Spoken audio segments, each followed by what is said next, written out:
What's up, losers? Did you miss my normal voice? I bet you did. On a business, Atlus has blessed us once again. Not only was the Persona 3 remake real, but Atlus had another game tucked away from the leaks. Now anyone that knows me knows that I'm a huge Persona 3 fan. It's the game that got me into the series. While it does have some dated aspects to its gameplay, it remains my favorite in the series to this day. Now the reason I'm making this video today is because I see a lot of you talking real reckless on social media about the GOAT, saying there's no reason for this game to exist. Are you crazy? You gotta be crazy. Insane in the brain? You gotta be demented or something. This is why I'm here. I'm gonna address all this unnecessary drama surrounding Atlus's magnum opus so that we can get this hype train back on track. We're tackling the elephant in the room head on first. The moment the trailer for this game dropped, the community was united. Heaven was right in front of our eyes. But not even a whole 24 hours later, something horrible happened. In an interview with IGN, this was stated by some of the good people that worked at Atlus. First, I'd like to mention that since the basic concept of the Persona 3 remake was to remake the original Persona 3, we don't have the FES and portable content included. We wanted to really genuinely work on recreating the Persona 3 experience. Twitter was sent ablaze. The backlash immediate and relentless. I'm not gonna lie, Atlus being bold enough to omit FEMC from the release blindsided me as well, given how many people love this character.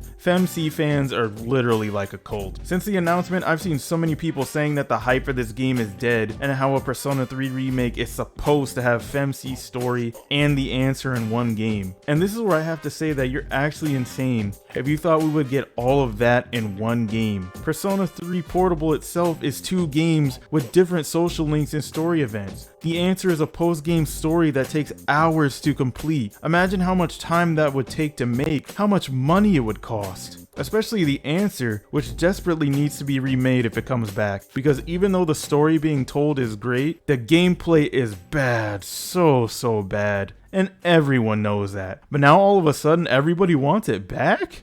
Huh?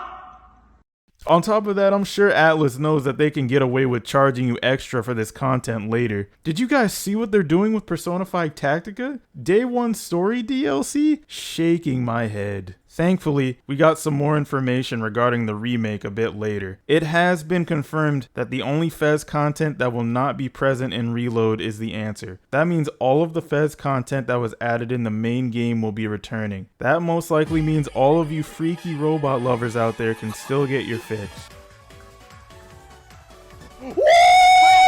And on top of that, we'll be getting even more new content. Atlus has confirmed that we will be getting more special scenes for characters that didn't get a whole lot of spotlight in the original games. We're not done addressing controversy. Another big change that rubs some fans the wrong way is the whole new voice cast. I personally don't have a huge attachment to voice actors, but I thought it was really funny that Alex Slay, the VA for Luke in Street Fighter 6, was voicing the main character. I might end up maining Luke now. I'm curious to see how the new guys do with the characters though.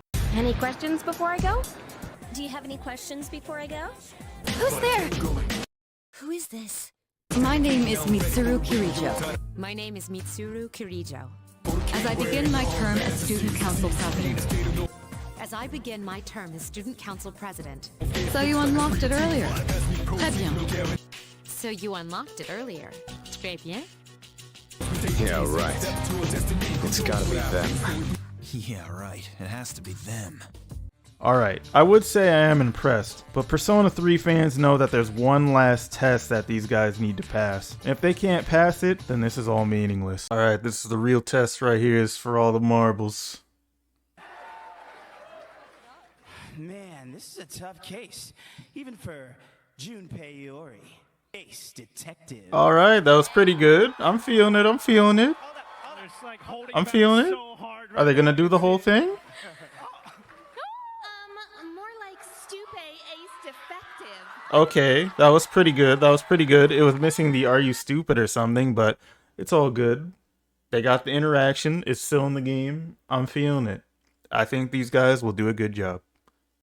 Alright, conclusion is, you guys are in good hands. They got it. Stop hating on new things. Speaking of new things, there's one more thing I would like to talk about with you guys. I am absolutely sick of the Persona gatekeepers. Persona 5 fans are blessed with an opportunity to experience the greatness that is Persona 3. And what do you guys go and do? Belittle someone for playing Persona 5? As someone who makes Persona 5 tutorials every Saturday at noon Pacific, I have to deal with these people quite often. The worst part is that you can see the desperation to attack in this guy's tweet. This Harvard legacy student was tunnel visioning so hard that he forgot that there were no reversals in Persona 4 either. Absolutely pathetic. P5 moment. You want a P5 moment? I'll show you a P5 moment. You are coping and seething.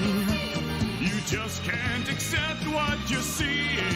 For context, social link reversals were a controversial mechanic in Persona 3. If you said or did something that someone didn't like or neglect a person for too long, your social link would reverse or potentially break. The mechanic was fine on its own. The real issue comes from how romance worked in 3. You were forced to date every woman in the game. This may sound like heaven to you, but it was a nightmare to anyone actually playing the game, especially those going for 100%. Because if you hung out with another girl while getting serious with one, social links would reverse much faster. So you could not try to rank up multiple girls. You had to do one at a time.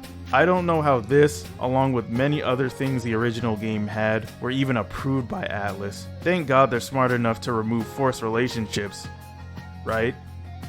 Anyways, I know it hurts that you have no choice but to acknowledge that Persona 5 is easily the best game in the series. Millions of sales, Game of the Year nominations, PC Gamer's PC Game of the Year. Persona 5 is a gold standard now. This is not an opinion. Atlus shares the same sentiment for good reason. It succeeded in many areas that the other games failed. Look, Persona 3 is still my favorite game in the series, and is one of, if not my absolute favorite game of all time. But I'm not about to live in Candyland. Persona 5 is clearly the best, and anyone who disagrees is just a hater. Disrespecting new players interested in the series as a whole accomplishes nothing, so stop it. You're wasting everybody's time. As excited as I am for this game, I have my personal gripes as well. For starters, the tiredness mechanic has been removed entirely instead of being moved to a harder difficulty, which I was very afraid of. My actions having consequences is what made Persona 3 such a special game to me. Now it's just like the others, which isn't bad by any means, but I'm still gonna miss it for sure. I'm also a bit disappointed that Tartarus is going to stay the same because of its relevance to the story. Yeah, it's getting some new visual effects, but after experiencing the greatness that was Persona 5's dungeons, it just raises the bar for me, you know? I wish they would at least change up the full moon dungeons to be like Persona 5.